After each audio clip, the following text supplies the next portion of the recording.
is so important. It's probably the most important thing, and I probably should have led with this, but this is the most important tip on getting a literary agent. Do not, and I repeat, do not.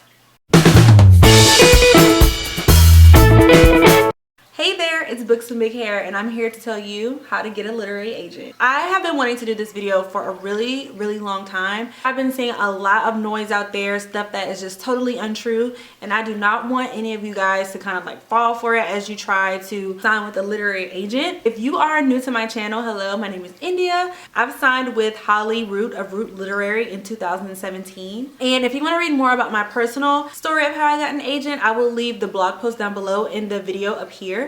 If you are new to my channel though, make sure that you are subscribed, hit that subscribe button, and also turn on your notifications. Some people told me that my videos weren't even showing up in their feed, so make sure you hit that. And I also took questions on Instagram too, just so I can make sure I'm covering everything, but if I don't cover your question, please leave it down below and I will definitely answer it. I'm going to explain the process to you guys and why you need a literary agent. If you are trying to be traditionally published and you're not like super famous, a lot of the big publishing houses do not take unsolicited manuscripts being your unpublished draft. Also, your literary agent should advocate for you. When it got down to the nitty-gritty, I was choosing between two literary agents, and the other literary agent I was choosing between was amazing as well. The things I really loved about Holly is she has so much experience in the business. She represents Victoria Schwab, Jasmine Guillory, so many other amazing authors. I feel like we just kind of connect. We have good chemistry. She has my best interest at heart, and she knows what I want to do with my career. The process of getting a literary agent is this is like the bare bones process. You write a story, finish it from beginning to end. After you're done with it and after it is polished, which is my first tip, but I will get more into that in a second. But after it is polished, you send it to literary agents that represent the genre that you write. A lot of the time they'll tell you on their website what they want you to send. Some people want you to send the first 50 pages of the manuscript. Some people want you to send the first 3 chapters, the first 10 pages, just the query letter, which I will get into in a second. And a lot of the time they want you to send it in the body of the email and not attachments because they just don't want spam to get into their inbox. After they read whatever sample you send them and after you let the allotted time pass, some agents respond quickly. Some agents, it takes like 6 to 8 weeks or months and months before they even respond. And they'll tell you, hey, I really like this. I want to see more. Send me the whole book or send me like whatever the next step is. If they really like that book, they feel like they understand what you're trying to do with the story, and they feel like they can sell your book, they will call you. The call, that's what everybody calls it, but they will call you and they will talk about, you know, what they envision for the book, the story, and how they want to represent you. And if it all clicks, then you can sign with them and then they will try to sell that book. And yeah, so that's pretty much the bare bones process. I left out like a lot of stuff because I'm going to cover a lot of things in these tips that I have for you guys, but I just want to let you guys know like the process. My first tip for getting a literary agent is to polish your novel. Polish it, polish it, polish it. I'll give you my own version of the story. I've been writing forever. I've always known that I've wanted to be an author, but I didn't like start and finish my first novel until 2014. I've started other novels in the past, but that was my first like finished novel with the intentions on getting it published. I read it a couple of times. My best friend read it a couple of times and I was like, this is it. I'm about to send it. And I sent it to a lot of literary agents, and some people asked for partials, like, you know, the first 50 pages, the first 2 chapters, and then some agents even asked for full requests, which is the whole manuscript, but it didn't go past there. And so then I kind of rerouted, read the book again, and then I hired a freelance editor, which I will talk about. You don't have to do that. You don't have to do that. I did it just because I wasn't like in the writing community enough to know other writers who could be beta readers and critique partners and stuff like that. So we went through, I hired her. I did get more partial and full requests, but the book, I just shelved it. Shelving meaning that no agents wanted it and it's just like tucked in my drawer somewhere. So that was my first experience. Make sure that you polish your novel as best as you can get it before you send it to the literary agent, because the literary agent is kind of looking at it from a standpoint of, I want this book to be as ready when it gets to me as possible so I can sell it. You don't need a freelance editor because when you sell that book, you are selling it to an editor. When your literary agent sells your book, they're essentially selling it to the editor. The editor acquires the novel and y'all work on it together to make sure that it's ready for publication. So that's why I feel like you don't need a freelance editor. They are expensive. I love the freelance editor I work with, but you know, it is an investment, and I don't want people to think that you need to have all this money or spend all this money to get your book published. All you need to do is write this book and a couple of other tips I'm going to share with y'all. That leads on to my next tip, which is to get a beta reader or a critique partner. I know it is scary to have other people read your book. There is that fear of plagiarism and stuff like that. So I suggest that you really just use your instincts and research and really just trust the person that you're working with. If you have a writer friend, they can be your beta reader and they can recommend other beta readers to you. There are a lot of different author groups. Look on Twitter, look on Facebook, even the bookish community here. Just kind of explore if you don't have that person. And then there is, like I said, the option of a freelance editor, but you really don't need that. But definitely you want someone else to have eyes on your work. I know that it's scary, but you want somebody else to have eyes on your work because you can't see the full picture after you've been in the story for so long. You need someone to see it with fresh eyes, to make sure everything is going well with the process, to make sure the pacing is right, to make sure the story makes sense to someone other than you, to make sure that you don't accidentally say something that is offensive and you just didn't even realize it because you just didn't know. All of these reasons, make sure you have a beta reader or a critique partner. My third tip, is it my third or my fourth tip? My third tip is to get used to rejection. Publishing is successes and rejection. It's either going to be a yes or it's going to be a no. If you're the type of person that's like, I have a fear of rejection, it hurts my pride too much to be rejected, I don't like to be rejected, you have to get used to it because it's very rare that it's just like boom, you write your first book, boom, you get an agent, boom, that book sells. Your first book you ever wrote just sells, and then it just zooms to #1 on the New York Times. Anything is possible. I'm not saying that is not possible. I'm a very optimistic person, but there's a lot of opportunities for a rejection in publishing. After the literary agent, you have to try to sell that book. If you're trying to be an author, if you're trying to get published, get used to rejection. Query a lot. If you think you've queried a lot of agents, query some more. I've talked to people and they say that, you know, I've queried 10 agents and I didn't hear anything back from anybody, or I've queried 15 agents and I didn't hear anything back, or they rejected it. You're not querying enough people. That's why I say get used to rejection, because the exact stats are on my blog post, but I think my first book I queried like maybe 50, and that's still not even a lot to some people. I know people that have done over 100, over 200.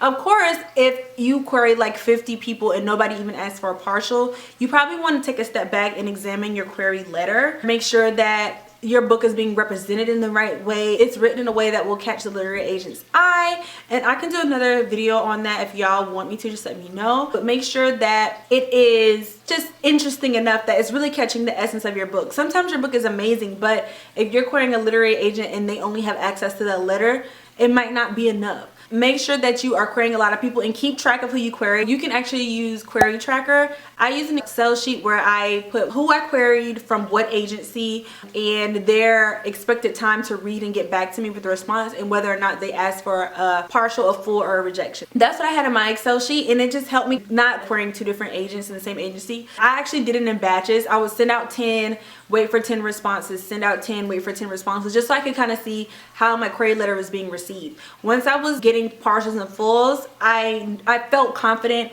in the query letter, but then ultimately it just came down to the book. But make sure that you query a lot of agents and keep track of them. Goes into my next tip, polish that query letter. Like I said, I can do a separate video on this, but the query letter is basically the letter talking briefly about yourself, mostly about what the book is about and any kind of relevant experience. If you're doing a nonfiction book on cooking and you have a cooking blog, that's relevant. I did include that I write a lot of articles like as a freelance writer. I don't know if that is totally relevant. I did include that just to let them know that I do have writing experience. You don't need professional writing experience to be an author. There are so many authors that background was in something so different before they wrote. Think about your query letter as something that you would read on the back of a book that would make you want to pick it up. Write your query letter like that. When I did my query letter, I did my name, and make sure you get the name right, make sure you proofread, all of that. I said, dear whoever agent, my name, the title of the book or the working title. Then I would have in the body, 16-year-old such and such loves soccer, but like that. And then at the end I would say thank you for reading and I hope that you enjoy, and you know, just send it off. My next tip is to send the query letter to agents that represent what you write.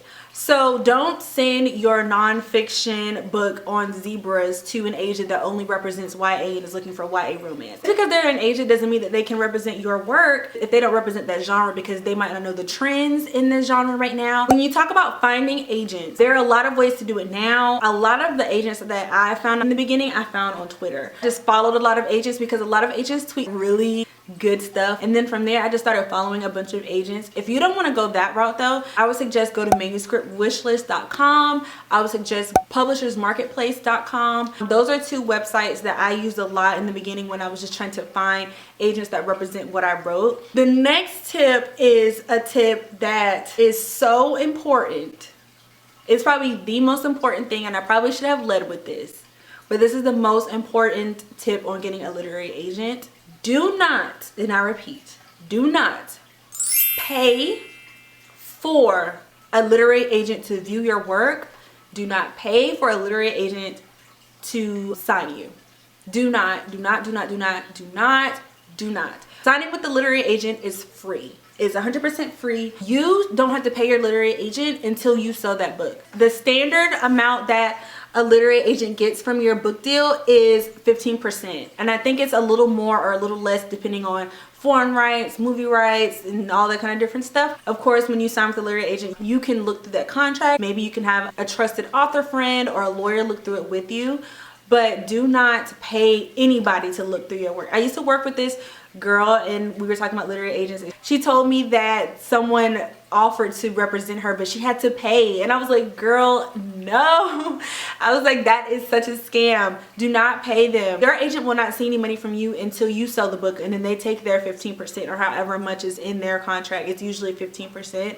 Do not pay for a literary agent. I cannot stress that enough. Okay, so the next thing I want to talk about is Twitter contests. Twitter contests are an alternative way to get represented by an agent. There are a lot of Twitter contests, hashtag DVPit, hashtag PitMad. A lot of contests where you just have to do like a quick Twitter pitch and hashtag whatever hashtag that is, whether it's PitMad or DVPit or whatever. Agents know that the Twitter contest is happening, so they're looking through the tweets, and if they like your tweet or if they like what they're seeing about your story, they will literally like the tweet, and then they'll have their own instructions. For example, I'm scrolling the DVPit hashtag. If I like your tweet, then send me the first 50 pages of their novel. This is just hypothetical. And so if they like your tweet, you go back to their profile and then you say, okay, well, she liked my tweet, so I'm gonna send her the first 50 pages. That is another way to find a literary agent that wants to represent you. There are a lot of success stories from Twitter pitches. There are really a lot, but it's not the only way. Some people get discouraged because they're like, you know, nobody's liking my tweet. Some books are just hard to sell through a tweet. Now, this is like a personal opinion, but I think that books with like a really like punching hook are the ones that do the best on those, because you just don't have enough time to like go through the nuances of your story with the tweet. When I first started doing Twitter pitches, I only had 140 characters. You have more characters now, so you can do a lot more. But back then it was just really hard. Like I felt like I couldn't even get a sentence about my book in. But there are so many success stories with that. So definitely check that out as well if you are trying to find a literary agent. Another tip, you have polished this novel and you are querying this novel, start writing something else. Publishing is success, rejection, and wait.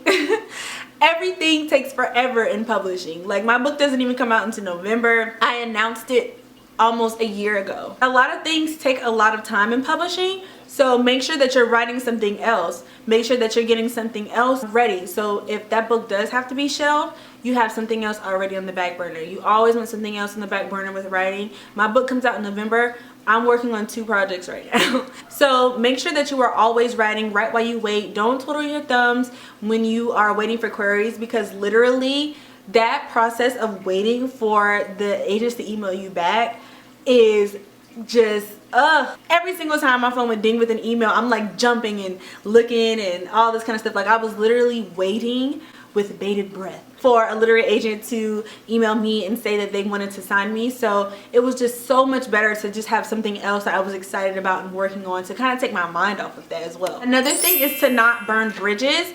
Publishing is very small and people talk. A lot of people are friendly in publishing, so if you just have like a nasty attitude when a agent maybe doesn't want to represent your novel. Of course, they block out their names and stuff, but I've seen agents where they've decided to not represent a person after reading their full, and the person emailed them back cussing them out and saying all this kind of stuff that they should not be saying.